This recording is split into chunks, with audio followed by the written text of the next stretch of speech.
What's a conspiracy theory that sounds absurd but you secretly believe in? Story 1. That a much larger portion of the internet is made up of bots and algorithm-driven activity than we realize is one of those ideas that sounds a bit paranoid at first, but starts to feel increasingly plausible the more time you spend online. Because on the surface, the internet feels like a place filled with people. Comments, posts, opinions, trends, conversations happening constantly, giving the impression that you're interacting with a massive organic network of real individuals. But when you look closer, patterns start to emerge. Accounts that behave similarly, content that spreads in strangely coordinated ways, engagement that feels artificial, like it's being amplified rather than naturally gaining traction. And then you add in the role of algorithms. What you see isn't random. It's curated, filtered, optimized to keep you engaged, which means your perception of what everyone is saying or thinking is already being shaped before you even interact with it. And that's where the idea starts to land. Because even if only a portion of activity is automated or manipulated, it doesn't take much to influence the overall environment, to make certain ideas feel more popular, more accepted, or more controversial than they actually are. And the unsettling part is how invisible it is. You can't easily tell who's real and who isn't. You can't see the systems deciding what gets shown to you. From your perspective, it all blends together into one continuous stream, and that's what makes it stick. Because it's not necessarily about some massive coordinated deception. It's about scale, about how much of what we experience online might not be as organic as it feels. And once you start thinking about that, it changes how you interpret everything. Not with certainty, but with a slight hesitation. A question in the back of your mind about how much of what you're seeing is truly human, and how much of it is something else shaping the conversation in ways you can't fully see. And that subtle uncertainty is what makes the idea linger. Story 2, maybe not super absurd, but the idea that companies exaggerate or lean on supply chain issues or inflation as justification to raise prices more than necessary is one of those things that doesn't feel entirely far-fetched once you start paying attention to how pricing actually works. Because during periods of real disruption, costs do go up. Raw materials, transportation, labor, all of it can become more expensive, and price increases are often expected as a result.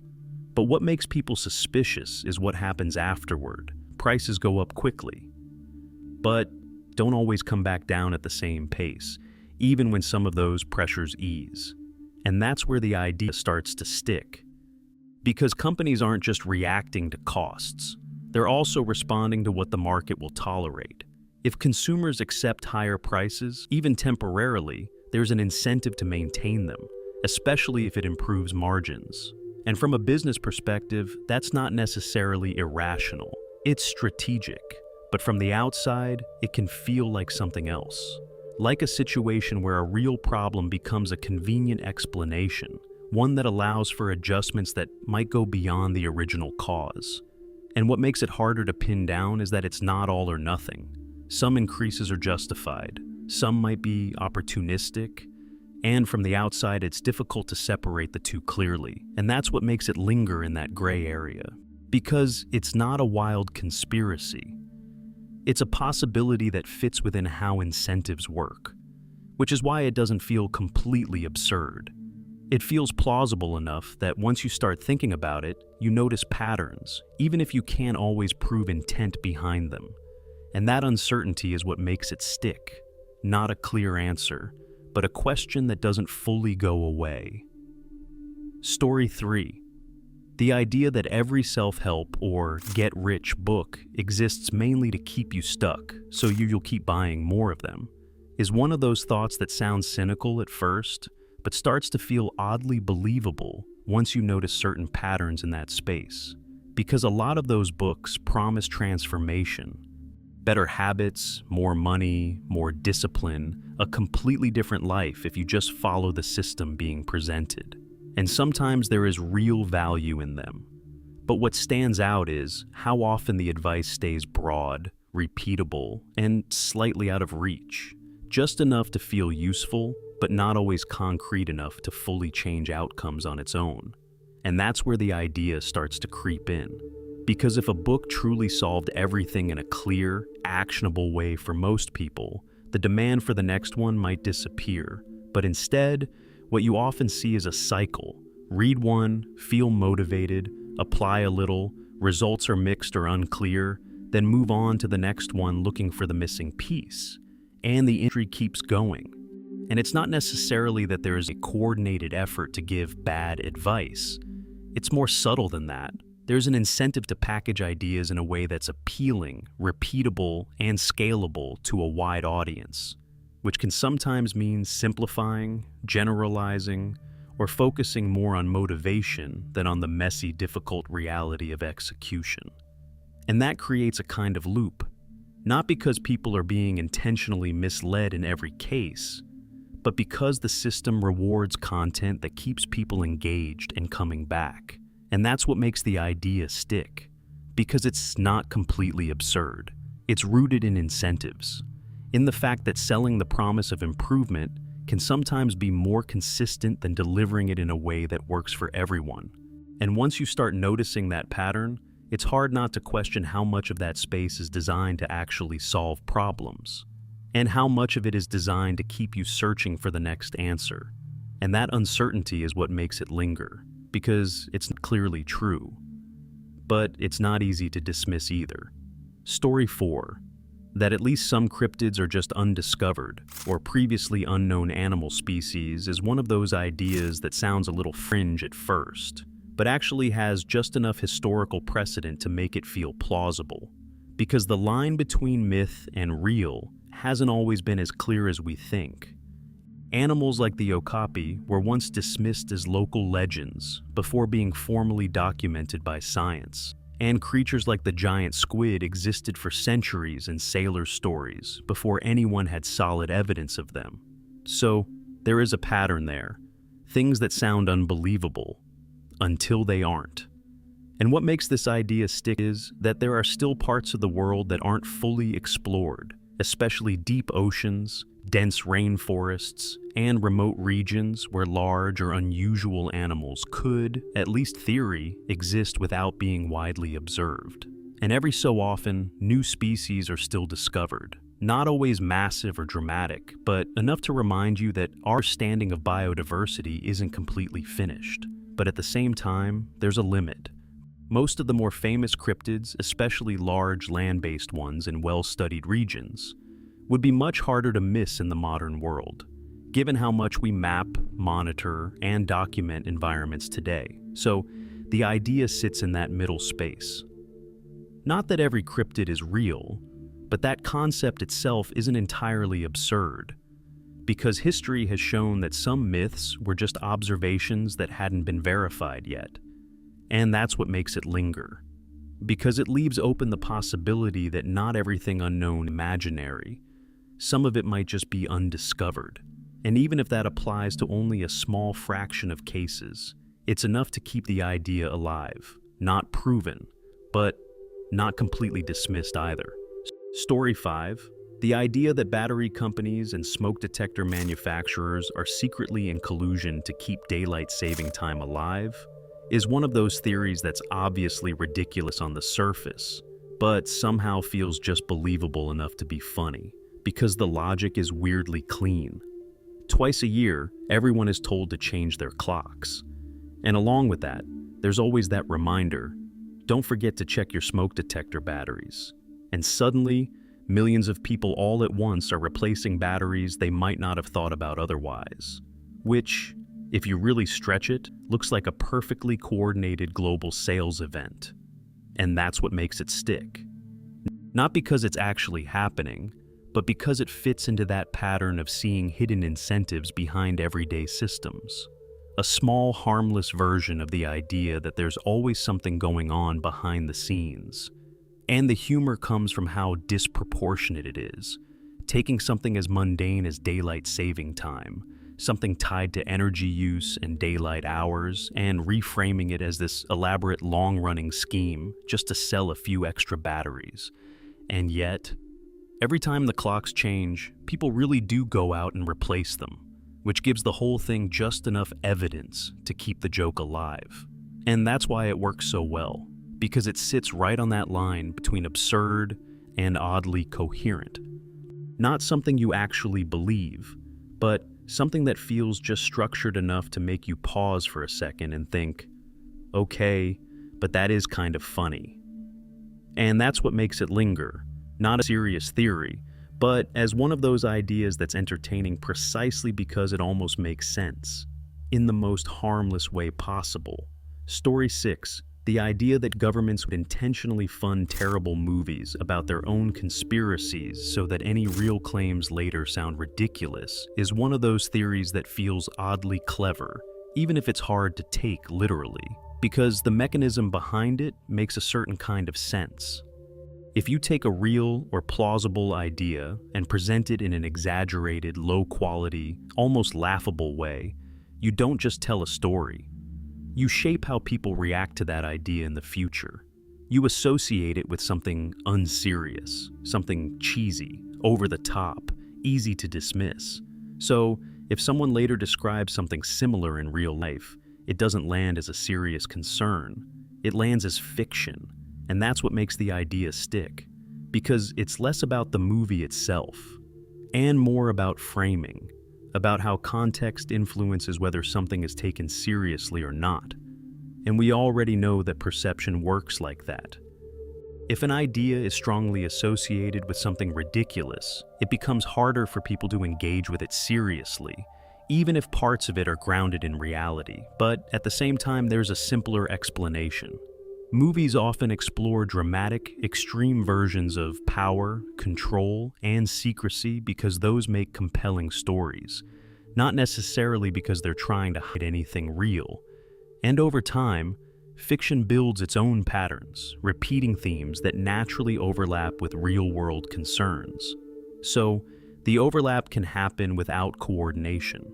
Still, the concept lingers, not because there's clear evidence of it happening, but because it highlights something true about human psychology. How an idea is introduced can shape how it's received later, and once something has been labeled as ridiculous, it's much harder to bring it back into serious conversation, which is what makes the theory interesting, not as a literal explanation, but as a reminder that perception can be influenced long before anyone realizes it, and that once something is framed a certain way, it tends to stay that way, which is what gives the idea just enough weight to stick around, even if only as a what if. Story 7. The idea that conspiracies might be intentionally amplified to bury real information under layers of noise is one of those things that sounds extreme at first, but starts to feel more plausible when you think about how information actually spreads today, because the real challenge isn't hiding something completely anymore. It's shaping how people react when they see it. In a world where a single leak can go in hours, controlling perception becomes more important than controlling access. And if the internet is already flooded with exaggerated, unprovable, or outright ridiculous theories, then any real claim doesn't arrive as something new. It just blends into a category people have all learned to dismiss. Everything starts to feel the same. Serious allegations, obvious nonsense, speculation, they all collapse into just another conspiracy, and once that label sticks, most people don't investigate further, they just move on, which is what makes the idea interesting. You don't need to suppress the truth if you can make it indistinguishable from fiction. And something like MK Ultra is a good example to think about, because if that story appeared today without confirmation, it would probably sound too extreme to take seriously at first.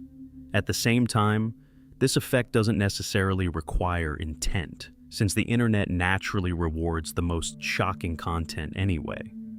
But whether it's deliberate or not, the result is similar. The truth isn't erased. It just becomes harder to recognize. Story 8. The idea that people are being taught the wrong things about nutrition on purpose is one of those claims that can sound extreme at first, but starts to feel more believable when you look at how messy, inconsistent, and often contradictory nutritional advice has been over time. Because it's not just that guidelines change, it's how confidently each version is presented as the truth before being replaced by something else. For decades, entire food groups have been framed as either essential or harmful, depending on the era. And a lot of that messaging hasn't just come from neutral research, but from industries, marketing campaigns, and institutional guidelines that don't always align perfectly with what's actually healthiest for people, which creates this lingering sense that something isn't entirely straightforward. And once you notice that, it becomes easier to question whether some of that confusion is accidental, or if, at least in part, it benefits certain systems to keep people uncertain. Because if people don't fully understand what's good for them, they're more likely to rely on products, trends, or simplified advice that's easier to sell. But at the same time, there's a simpler explanation that doesn't require any coordinated effort, which is that nutrition is genuinely complex, human biology varies a lot, and studying long-term dietary effects is incredibly difficult. So recommendations evolve as new data comes in. So the contradictions don't necessarily prove deception. They might just reflect how incomplete our understanding still is. Still, the idea sticks, because when information keeps changing, even for valid reasons, it becomes harder to fully trust any version of it. And once that trust starts to slip, people begin to wonder if confusion itself might be part of the system, even if it isn't intentional. Story 9. The idea that the perfect lawn became a social expectation not just for aesthetics, but as a way to subtly discourage people from growing their own food and becoming a bit more self-sufficient, is one of those theories that feels oddly convincing once you start looking at how that norm actually developed over time. Because it didn't just appear naturally, it shaped, promoted, and reinforced until it became almost automatic. If you go back, the modern American lawn wasn't originally about practicality at all. It was about signaling. Having a well-maintained, purely decorative patch of grass meant you had enough wealth and stability that you didn't need to use your land for anything productive. And over time, that idea filtered down, turning into a widespread expectation rather than a luxury. And once that expectation is in place, it starts doing something interesting. It quietly defines what normal looks like. A backyard full of vegetables starts to feel unusual, even though historically that would have been the default, while a perfectly trimmed lawn that serves no real function feels completely standard. And when something becomes a social norm like that, people follow it without really questioning why, which is where the theory starts to take shape. Because if people are encouraged, even indirectly, to prioritize appearance over utility, then they're less likely to grow their own food, less likely to move toward any kind of small-scale self-sufficiency, and more likely to stay dependent on external systems for what they consume. But at the same time, there's a simpler explanation that doesn't require any intentional push in that direction. Lawns are easy to standardize, relatively simple to maintain compared to a productive garden, and they fit neatly into suburban planning, HOA rules, and the general desire for uniformity. And Story 10. The idea that apps might still be tracking your location, even when you have turned that permission off, is one of those claims that immediately triggers skepticism, but at the same time doesn't feel entirely impossible once you start thinking about how much data modern devices generate beyond just a simple GPS toggle. Because location isn't always as straightforward as it sounds. Most people think of location tracking as a single switch. Either it's on or it's off, but in reality, there are multiple ways a device can infer where you are, like IP addresses, nearby Wi-Fi networks, Bluetooth signals, and even patterns in your activity, which means that even without direct GPS access, an app might still be able to approximate your position to some degree. And once you realize that, the concern starts to shift. It's not necessarily about apps secretly bypassing permissions in some obvious malicious way, but about how much indirect data exists that can be used to reconstruct something close to your location without technically violating the setting you turned off, which is where the idea gains traction. Because from a user's perspective, it can feel like the same thing, your disabled location, but something still seems to know where you are. At the same time, there's a simpler explanation that doesn't require assuming widespread rule-breaking by apps. Modern operating systems like Android and iOS have become increasingly strict about permissions, and major apps generally follow those rules because the consequences of being caught violating them would be severe. So, what looks like tracking might actually be inference. Not precise, not continuous, but often good enough to feel accurate. Still, the idea sticks. Because from the outside, there's very little difference between being tracked directly and being tracked indirectly. And once that line becomes blurry, it's hard to feel completely certain about what's actually being collected, even if everything is technically working as intended. Story 11, the idea that high-end art is so expensive not just because of creativity or cultural value, but because it can function as a tool for money laundering or discrete wealth transfer, is one of those theories that sounds cynical on the surface, but starts to make a certain kind of sense once you look at how subjective and unregulated parts of the art market can be, especially at the very top, where prices stop reflecting anything most people would recognize as normal. Because unlike most assets, art doesn't have a clear, objective price. A painting isn't inherently worth $10 million in the same way a company has earnings or a property has location-based value. It's worth whatever someone is willing to pay for it, and that creates a space where prices can be pushed, adjusted, or justified in ways that are hard to challenge from the outside. And once you're dealing with that level of subjectivity, the system starts to look very flexible. If two extremely wealthy individuals agree that a piece is worth a certain amount, that price becomes real, even if it seems absurd to everyone else. And because transactions can be private, routed through intermediaries, or handled across different jurisdictions, it creates an environment where large amounts of money can move in ways that aren't always easy to trace or interpret, which is where the theory gains traction. Because in that kind of system, it's not hard to imagine scenarios where art is used not just as an investment or a status symbol, but as a convenient vehicle for shifting wealth, settling favors, or obscuring the origin of funds. At the same time, there's a simpler explanation that doesn't rely on intentional manipulation at that scale. The high-end art world is driven by scarcity, reputation, and collector psychology, where owning something unique, culturally significant, or tied to a famous artist carries a kind of prestige that wealthy buyers are willing to pay enormous amounts for, even if the pricing feels disconnected from anything tangible. So, the extreme valuations don't necessarily prove wrongdoing. They might just reflect how status and exclusivity operate at that level.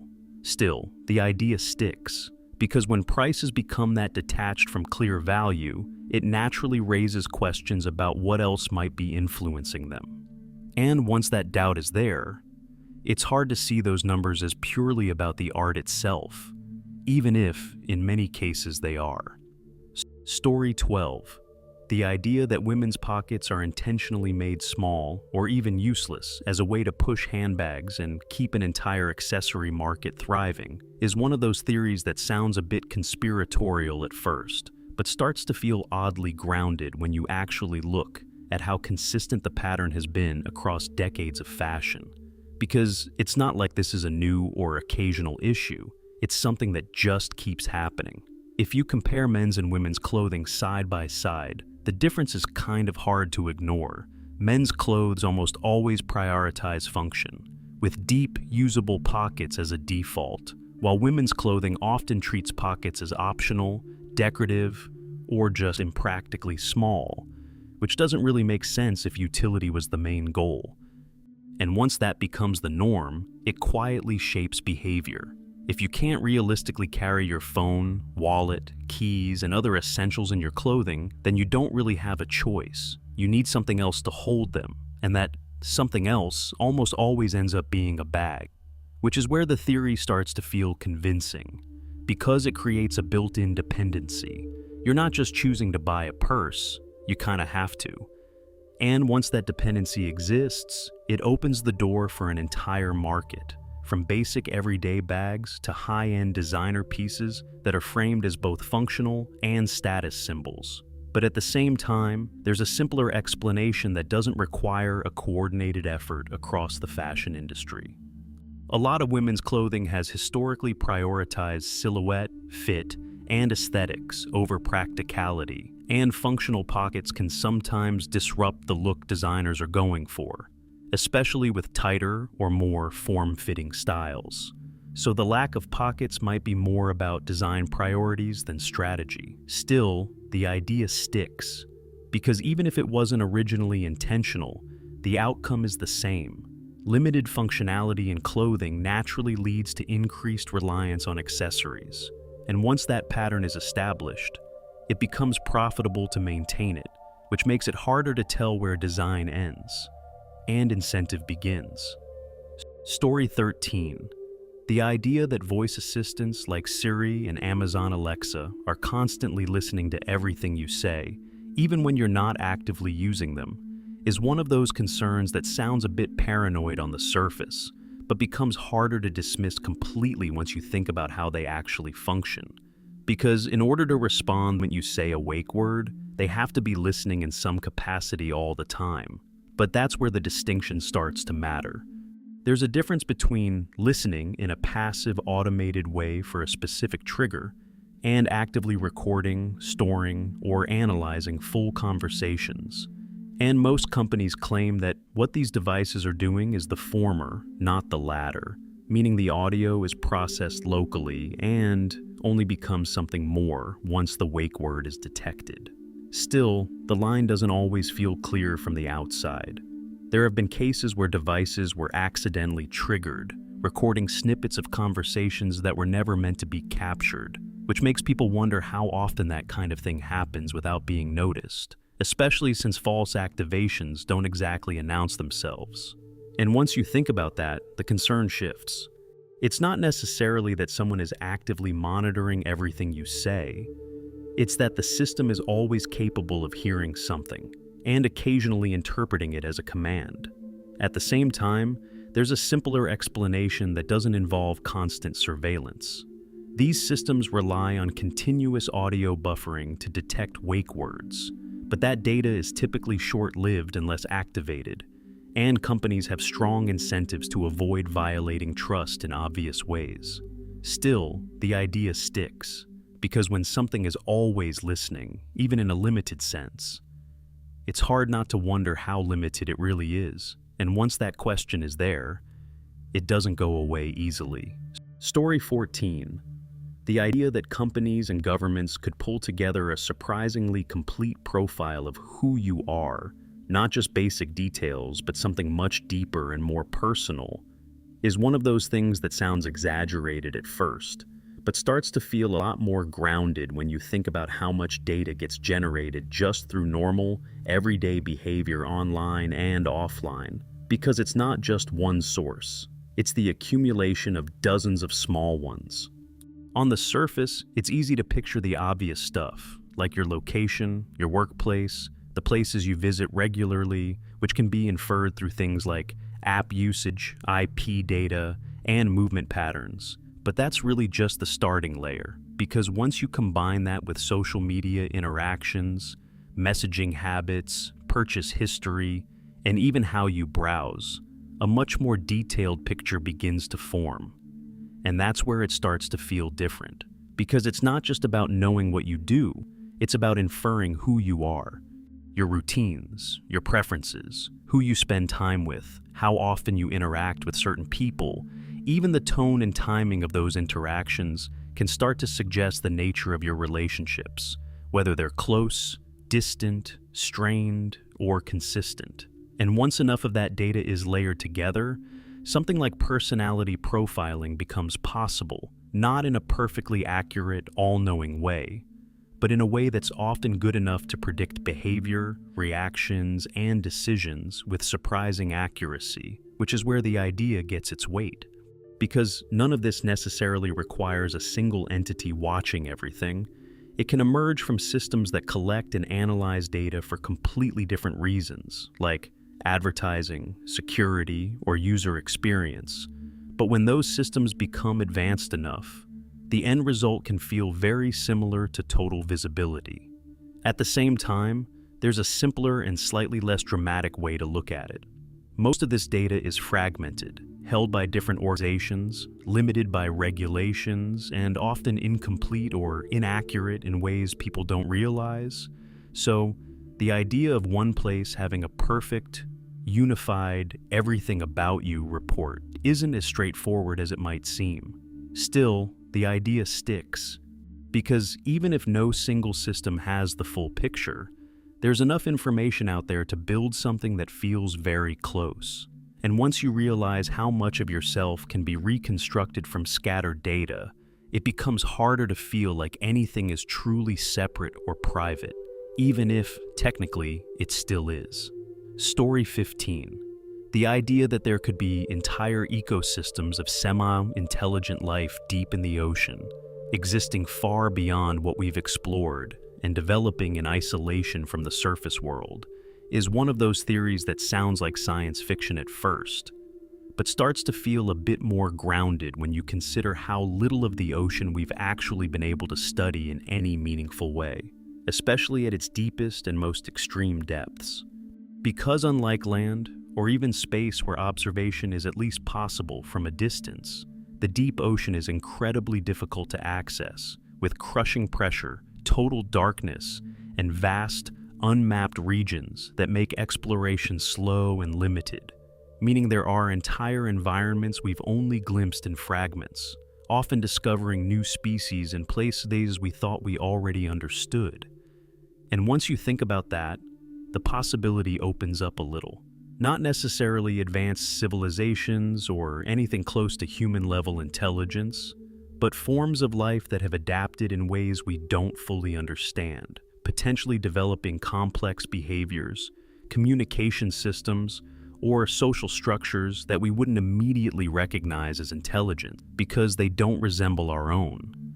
Which is where the comparison to space starts to make sense. In both cases, the limitation isn't just distance, it's access. We simply don't have the tools to fully observe what's there. At the same time, there's a simpler explanation that doesn't require hidden cultures or undiscovered intelligence at that scale. We have explored parts of the deep ocean, and while we continue to find strange and fascinating life, there hasn't been any clear evidence of organized, intelligent societies, even at a basic level. Most deep-sea organisms are highly specialized survival, not complexity in the way we typically define it. Still, the idea sticks, because the unknown space is so vast that it leaves room for speculation. And as long as there are places we can't fully reach or study, it's hard to say with complete certainty what might exist there, even if the most likely answer is simpler than the theory suggests. Story 16. The idea that there are individuals out there who are actually wealthier than Jeff Bezos but remain completely anonymous is one of those theories that sounds unlikely at first, mostly because we're so used to seeing wealth tied to visibility, rankings, and public profiles, but starts to feel more plausible when you think about how much of extreme wealth is only visible because it's connected to public companies and traceable assets. Because the reason people like Bezos appear at the top of wealth lists isn't just because they're the richest in some absolute sense. It's because their wealth is measurable. It's tied to shares in companies like Amazon that are publicly traded, constantly evaluated, and easy to quantify, which makes them visible by default. But that raises an interesting point. If wealth is harder to measure, it becomes easier to hide. Private holdings, complex networks of assets, ownership through layers of entities, or wealth tied up in things that aren't publicly disclosed can make it much more difficult to get a clear picture of someone's true financial position, especially at the very top, where privacy becomes easier to maintain. And once you consider that, the idea starts to open up. It's not necessarily that there are secret trillionaires living completely off the grid, But there could be individuals or families whose total wealth isn't fully captured by public rankings, simply because it isn't structured in a way that's easy to track or estimate. At the same time, there's a simpler explanation.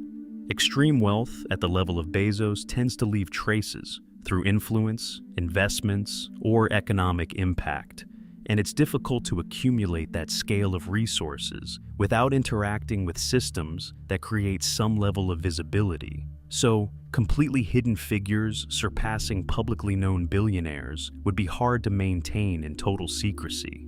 Still, the idea sticks, because the difference between unknown and non-existent isn't always clear, and when wealth becomes abstract enough, it's easy to imagine that some of it exists just outside the limits of what we can see, even if not to the extent the theory suggests.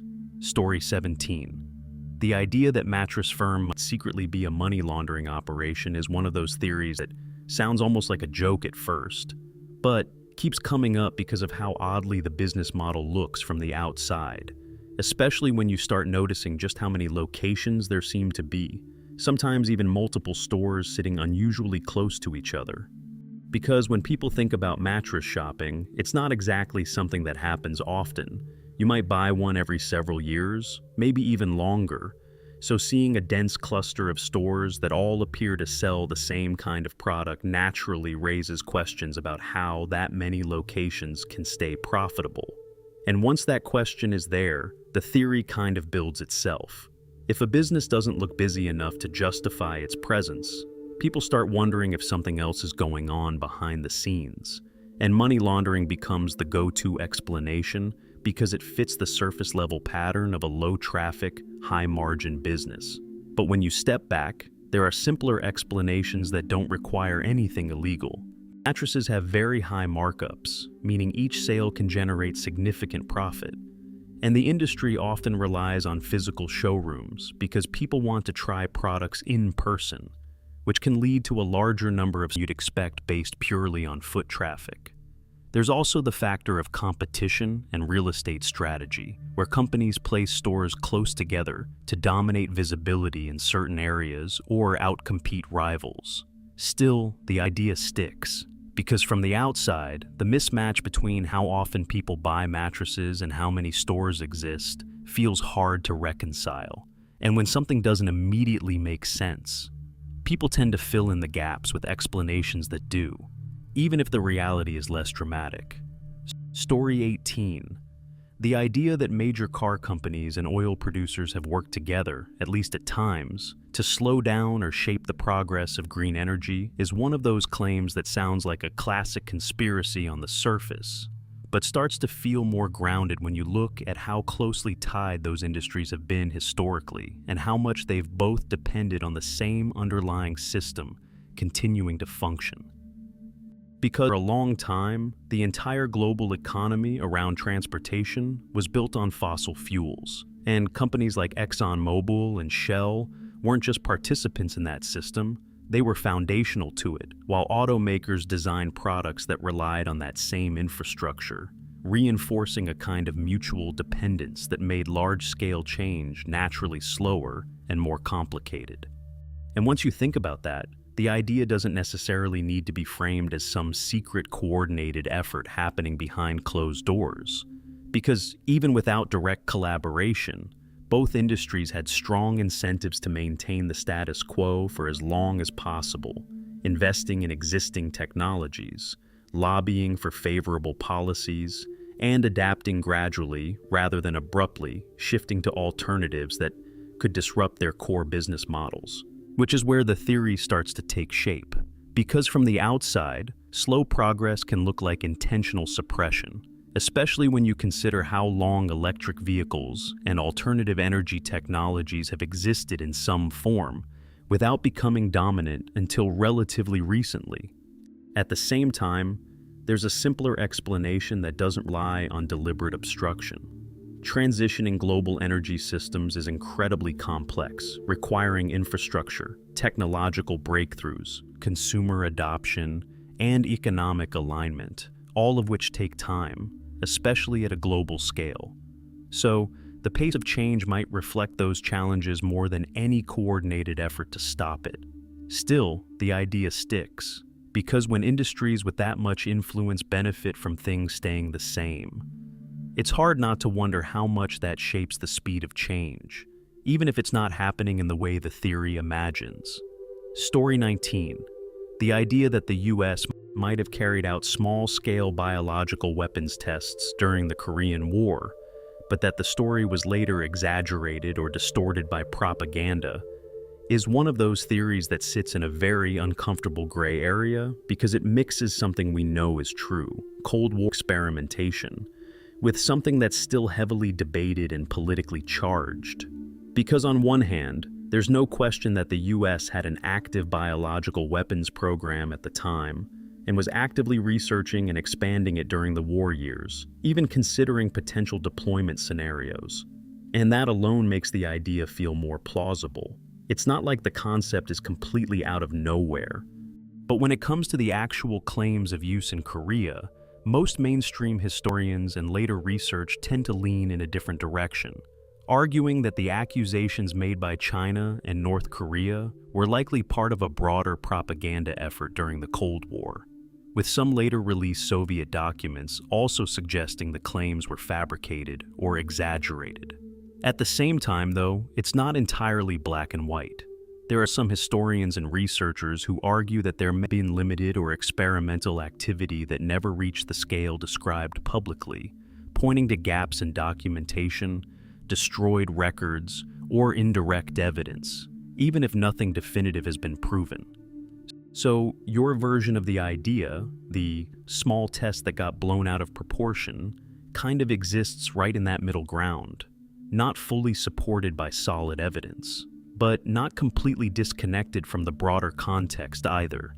And that's really why the theory sticks, because it sits between two things we know can both be true at the same time: that governments experiment in ways they don't always disclose, and that wartime propaganda can massively distort reality. So instead of a clear answer, what you get is uncertainty.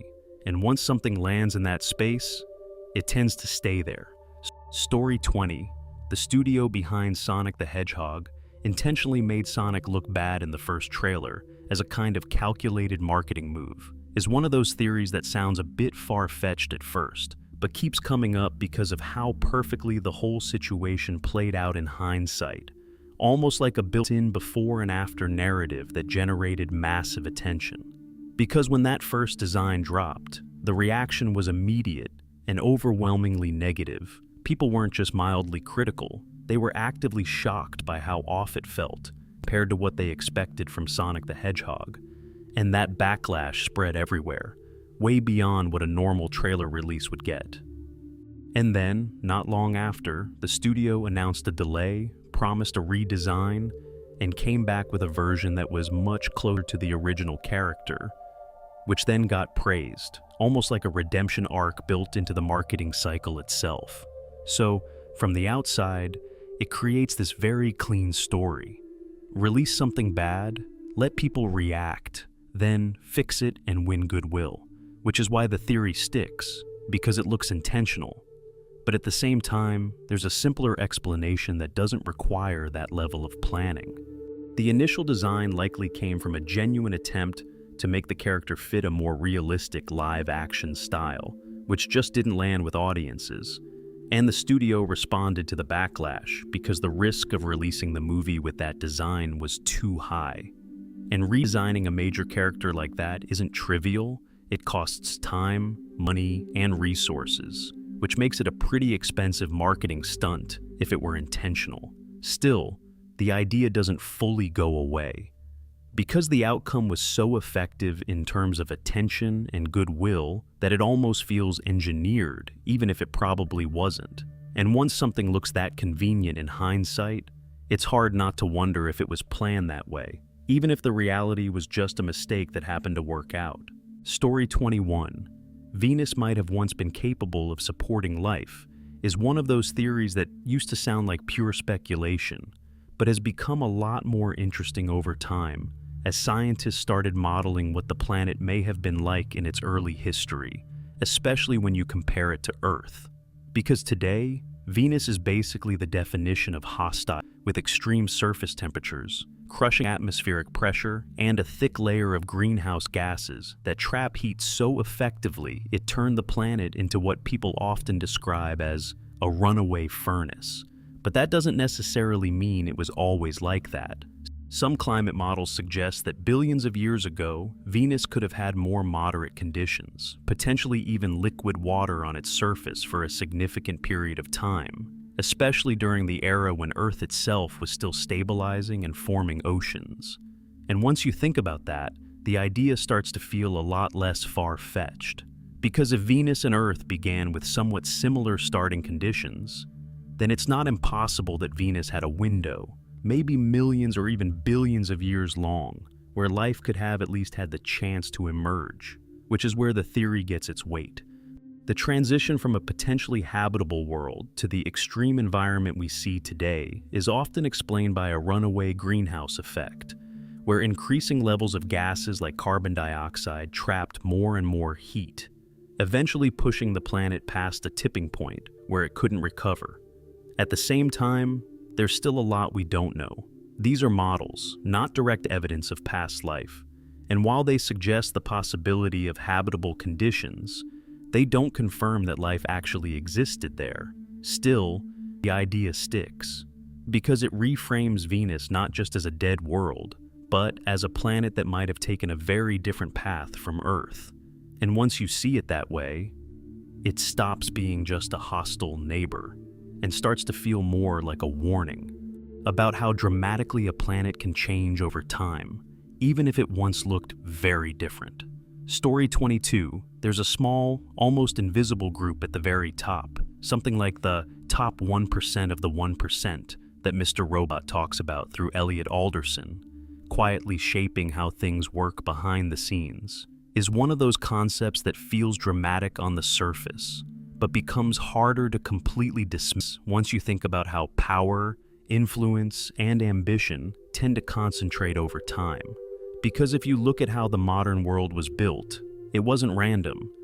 It was shaped by people with resources, vision, and a willingness to push systems in their favor, whether that's through business, politics, or networks of influence.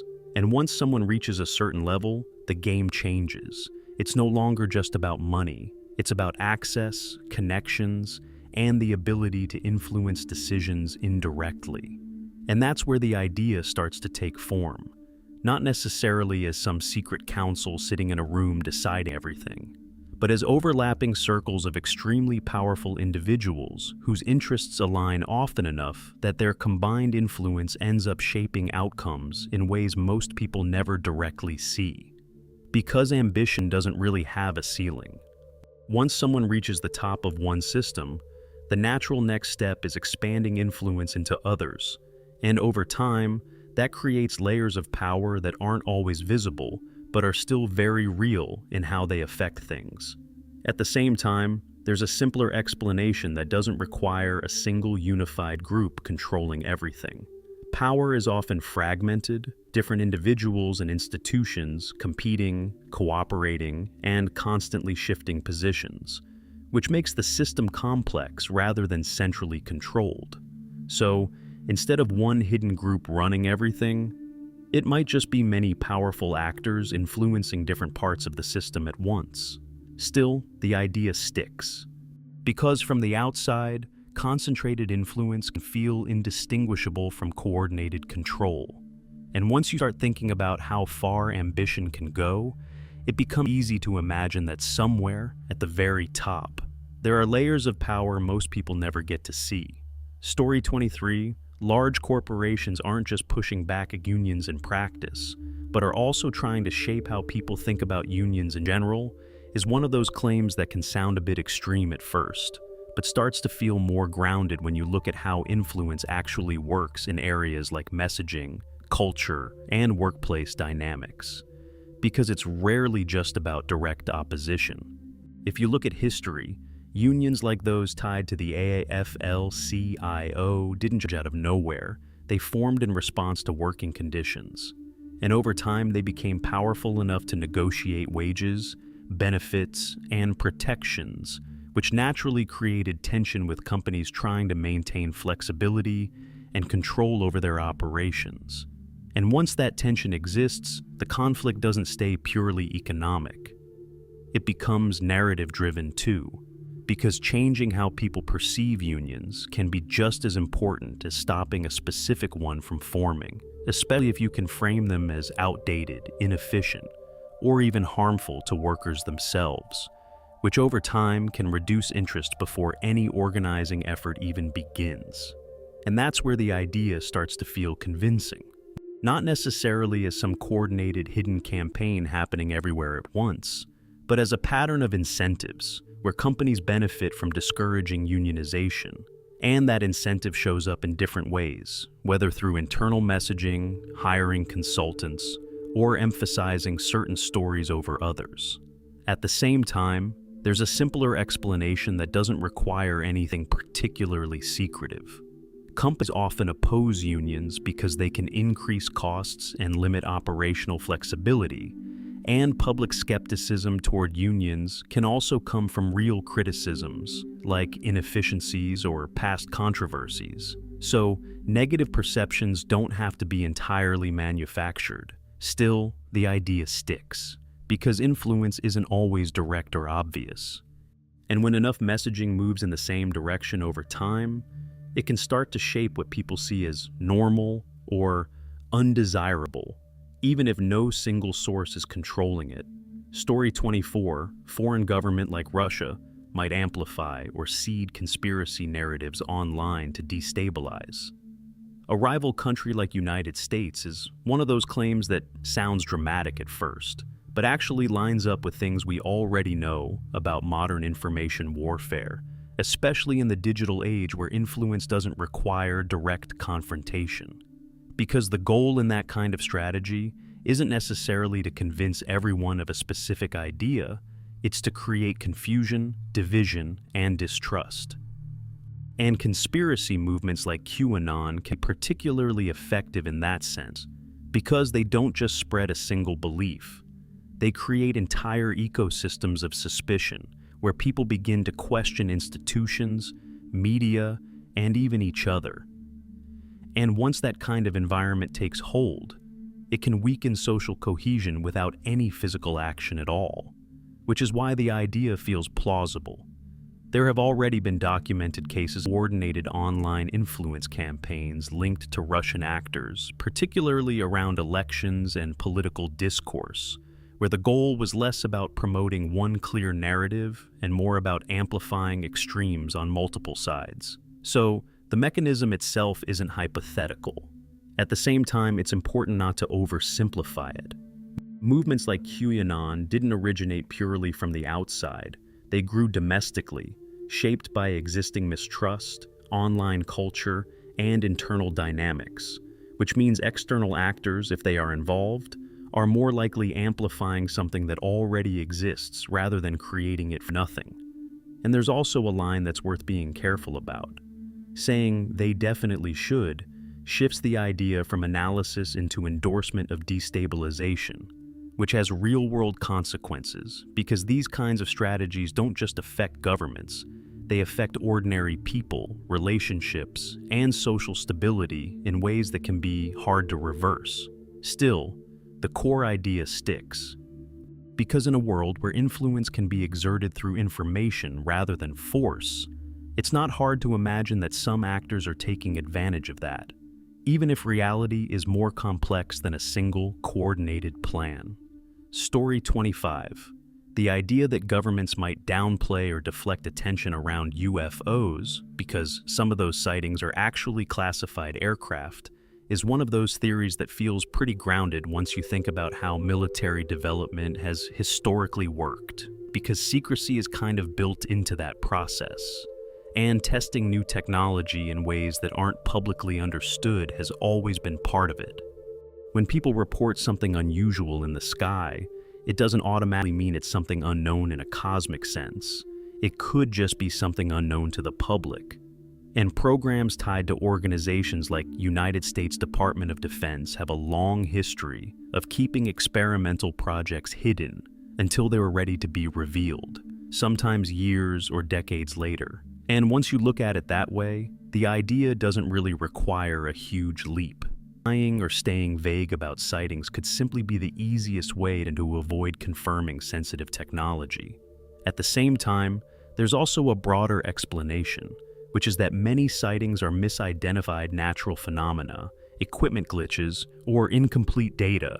So, not everything unexplained is necessarily classified tech.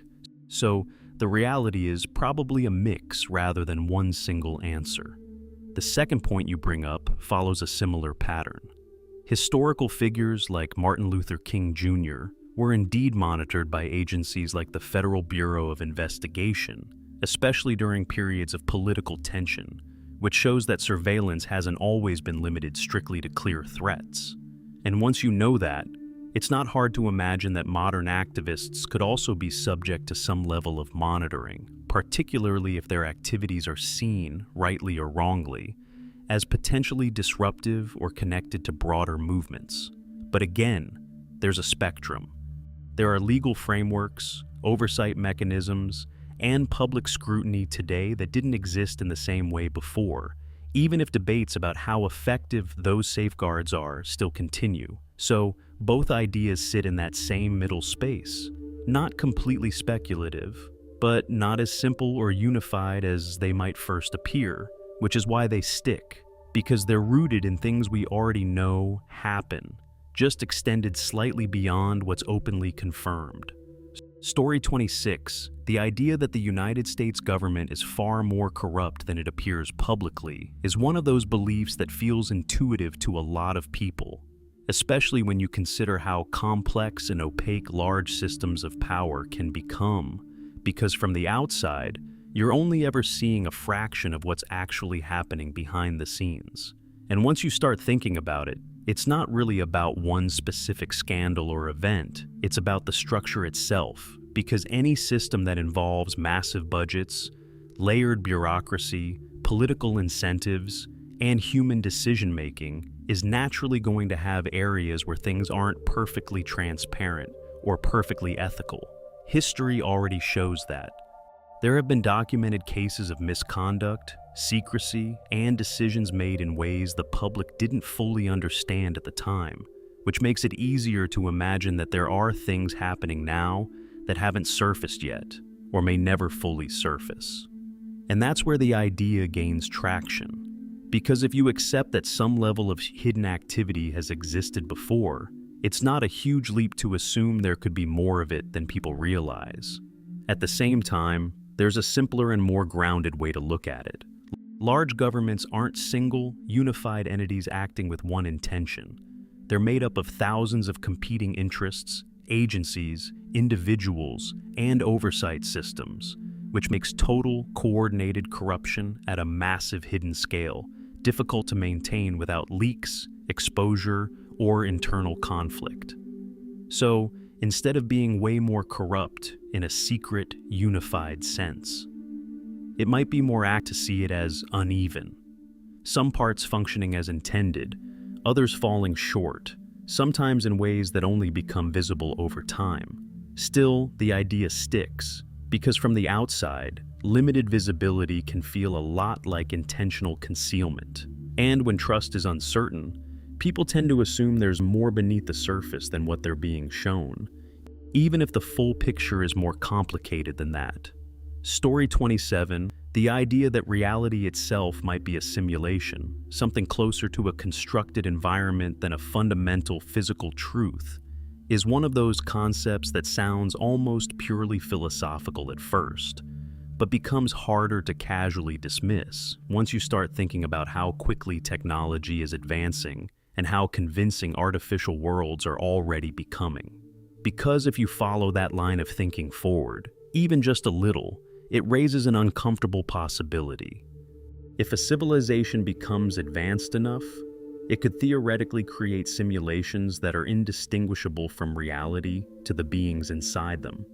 And once that becomes possible, the number of simulated realities could vastly outnumber the one base reality, which is where ideas like the simulation hypothesis come in, not as a claim that we are definitely in a simulation, but as a probability argument.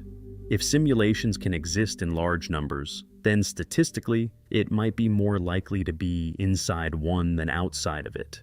And that's what makes the idea stick, because it doesn't rely on a specific piece of evidence. It relies on reasoning about what could be possible. At the same time, there's a simpler perspective. There's currently no direct evidence that reality is simulated, and many aspects of physics still behave in ways that don't clearly point to an underlying system in the way we'd expect from something engineered. So, while the idea is logically interesting, it's not something that can be confirmed or tested in any clear way right now. Still, it lingers, because it reframes everything, not just how the universe works, but what real even means. And once that question is on the table, it doesn't really go away. Because every experience, every observation, every piece of evidence you could use to test the idea would itself be part of the system you are trying to question. Which makes it one of those rare theories that feels both impossible to prove and impossible to completely rule out.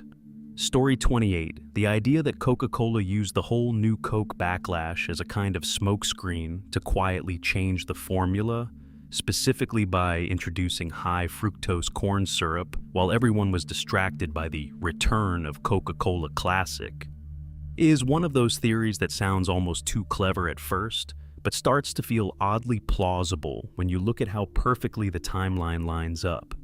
Because the new Coke launch in the 1980s was famously a disaster, people hated it, there was massive backlash, and Coca-Cola ended up bringing back the original formula under the Classic label, which was framed as the company listening to consumers and restoring what people actually wanted. But here's where the idea starts to stick. Around that same period, the company was also shifting sweeteners in the US from cane sugar to high fructose corn syrup, largely for cost reasons, and that change didn't get nearly the same level of attention or emotional reaction as the new Coke formula itself. So, from the outside, it creates this interesting overlap. A huge, very visible controversy about taste, followed by a celebrated return to normal, while a quieter, less noticeable change is introduced at the same time. And that's what makes the theory feel convincing to some people, because it suggests the backlash may have unintentionally, or maybe even conveniently, redirected attention away from a more subtle but permanent shift. At the same time, there's a simpler explanation that doesn't require that level of strategy. The switch to high fructose corn syrup was happening across the beverage industry due to pricing and supply factors, and the new Coke situation was likely just a genuine misstep in trying to compete with changing consumer tastes. So, the overlap could just be coincidence rather than coordination. Still, the idea sticks, because when a highly visible mistake is followed by a fix that restores trust, it creates the perfect moment for other changes to slip by unnoticed, even if that wasn't intention. And once you see how cleanly those events fit together, it's hard not to at least wonder if there was more going on beneath the surface. Story 29.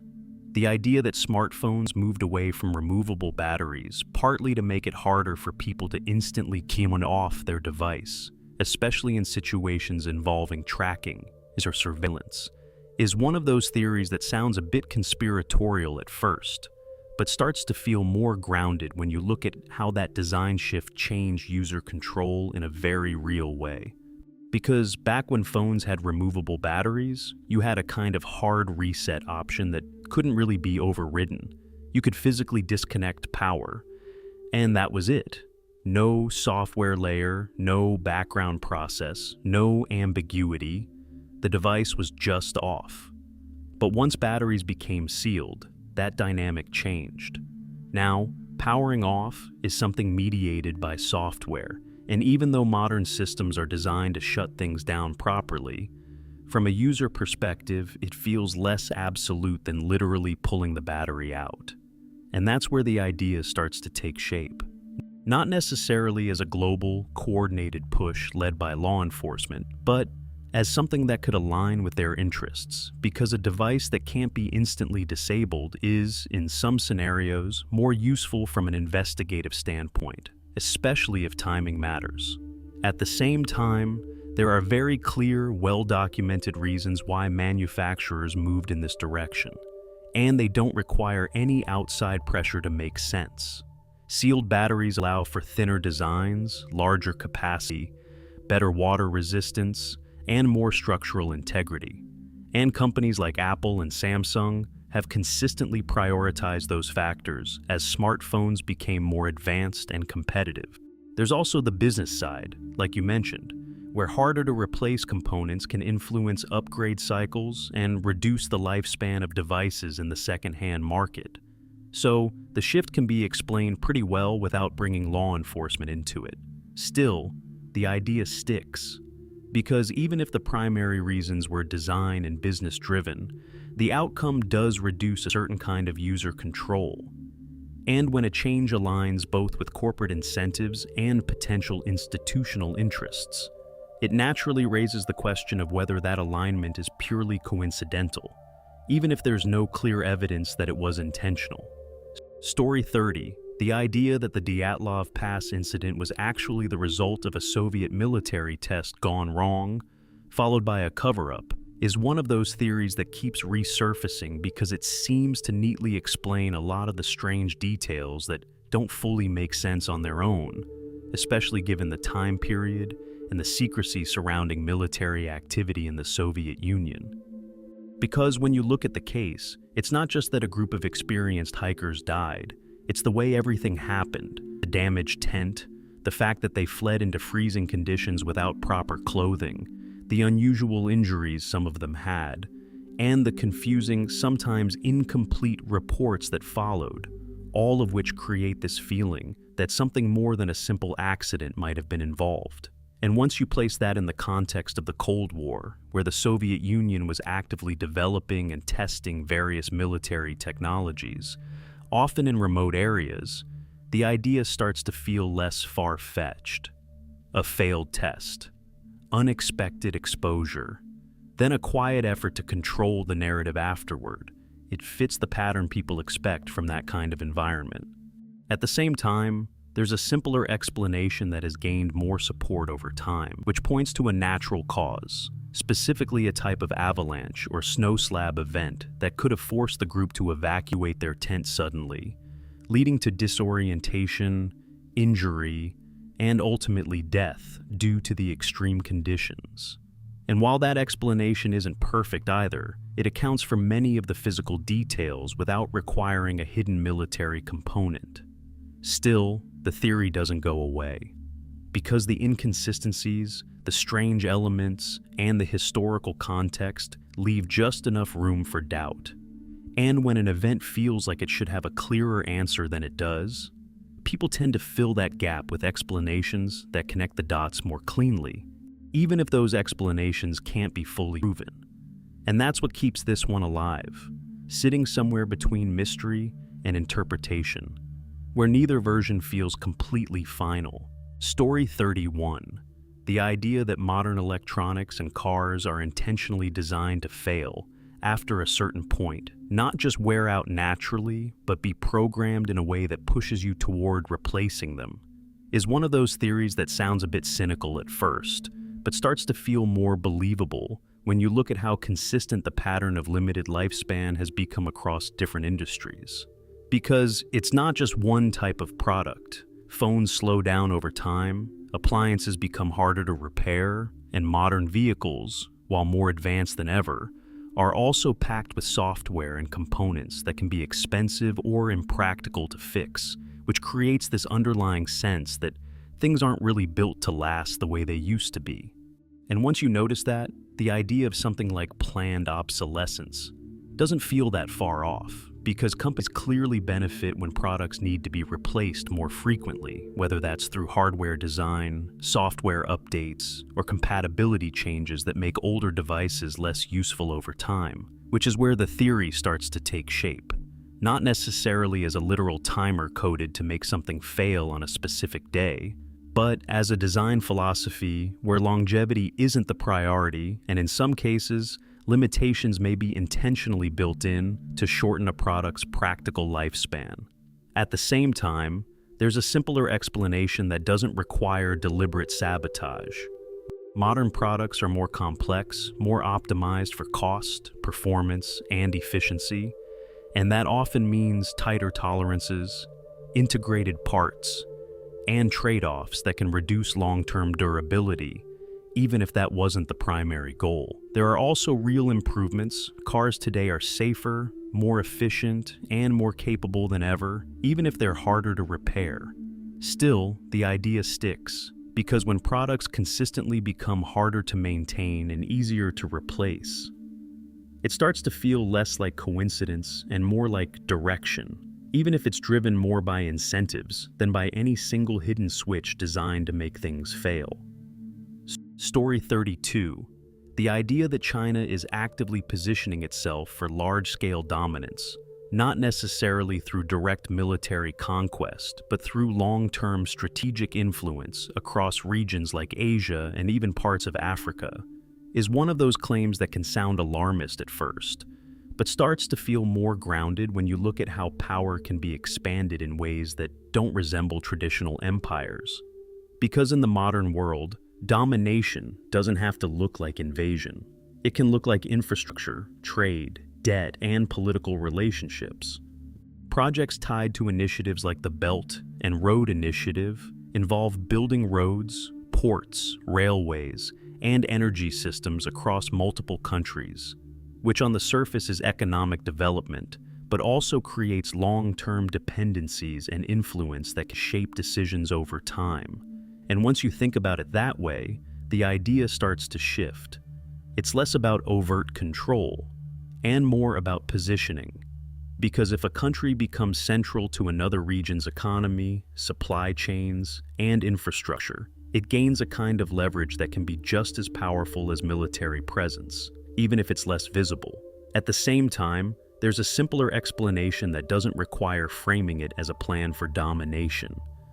China is a rapidly developed global power looking to expand trade, secure resources, and strengthen its economic position, which naturally leads to large-scale international projects and partnerships, especially in regions where infrastructure investment is needed. So, what looks like strategic control from one perspective can look like economic cooperation from another. Still, the idea sticks, because influence at that scale is hard to separate from power. And when a country's reach expands across multiple continents, it's natural to wonder where the line is between mutual benefit and long-term leverage, even if that line isn't always clearly defined. Story 33, cheap. Everyday products are intentionally made with harmful chemicals to keep poorer populations unhealthy, is one of those claims that feels deeply unsettling, and it tends to come from a real place of distrust, especially when people notice that lower-cost goods can sometimes be lower quality or less strictly regulated. Because it is true that not all products are made the same, there are differences in materials, manufacturing standards, and regulatory oversight across countries and price points, and sometimes cheaper products can contain substances that raise safety concerns, whether it's certain plastics, dyes, or additives that aren't as tightly controlled. And once you notice that pattern, it's easy to take the next step and assume intent. That it's not just about cutting costs, but something more deliberate. But this is where it's important to separate what's plausible from what would require a much larger coordinated effort. For something like that to be intentional on a wide scale, it would mean manufacturers, regulators, scientists, and multiple independent organizations are all knowingly allowing harmful products to be distributed with the goal of causing illness. And that kind of coordinated, malicious system would be extremely difficult to maintain without clear, consistent evidence emerging. A more grounded explanation is less dramatic, but still concerning in its own way. Companies often prioritize cost reduction, and that can lead to the use of cheaper materials that may not be as durable or as thoroughly tested, especially in markets where oversight is weaker or standards vary. And over time, that can result in products that are simply worse, not necessarily designed to harm, but not optimized for safety either. Still, the concern doesn't come out of nowhere, because when lower-income consumers consistently end up with lower-quality goods, it raises real questions about fairness, regulation, and how risk is distributed across society. Even if the explanation is more about incentives and standards, rather than intentional harm. Story 34. Julius Caesar didn't just suspect the plot, but actually knew an assassination attempt was coming, and chose to walk into it as a calculated risk, is one of those theories that feels strangely compelling when you think about the kind of political operator he was, because Caesar wasn't naive. He had survived years of power struggles, betrayal, and shifting alliances in ancient Rome. And it's well documented that there were warnings. People close to him had urged caution. There were rumors of a conspiracy, even stories about omens and direct advice to avoid the Senate that day. And yet he still went, which is where the theory starts to take shape. Because from the outside, it doesn't look like ignorance, it looks like a decision. And if you follow that line of thinking, it suggests something more strategic, that Caesar may have believed he could handle it, that even if something happened, he had enough presence, enough support, or enough time to react, and that surviving an attack would give him the perfect justification to eliminate his remaining political enemies and consolidate power completely. Which, given his ambition and track record, doesn't feel entirely out of character. But at the same time, there's a simpler explanation that fits just as well, if not better, that he underestimated the situation. That he believed his status made him untouchable, or that the conspirators wouldn't act so openly, especially in a place like the Senate, and that overconfidence combined with political pressure to appear fearless led him to ignore the warnings. Because the outcome matters here, he didn't survive long enough to react. The attack was immediate, and overwhelming. So, while the idea of a calculated risk is interesting, it would have required him to misjudge the scale and speed of the threat in a way that proved fatal. Still, the theory sticks, because it reframes the event, not as a failure to see what was coming, but as a gamble that went wrong. And once you start viewing it that way, it adds a different kind of depth to the moment. Even if the simpler explanation, that he knew something was coming, but not enough to avoid it, is probably closer to reality. Story 35, that some celebrities might fake their own deaths to escape fame and start over somewhere else, is one of those theories that feels strangely appealing on a human level. Even if it's hard to take literally, once you think through everything it would actually require, because the motivation part of it makes sense in a way. Fame isn't just attention. It's constant pressure, lack of privacy, expectations, scrutiny, and a kind of life where you're never really off. So it's not hard to imagine that someone at the very top might fantasize about disappearing completely and becoming anonymous again, living a quiet life without cameras, headlines, or public identity. And that's where the idea begins. Because if the desire is there, people start to wonder if anyone has actually acted on it. But once you move past that initial thought, the logistics start to break it down pretty quickly. Faking a death convincingly would require coordination across multiple systems, legal documentation, medical verification, public records, and in many cases investigations, all of which would involve a large number of people who would have to stay silent indefinitely. And for well-known figures, the level of scrutiny is even higher. Media coverage, fans, officials, sometimes international attention. It becomes incredibly difficult to control every detail without something slipping. There's also the identity problem. Living as a completely new person in a different country isn't just about changing your appearance. It means maintaining that identity long-term, navigating legal systems, and avoiding recognition in a world where images and information are constantly shared. At the same time, there are simpler explanations for why this idea persists.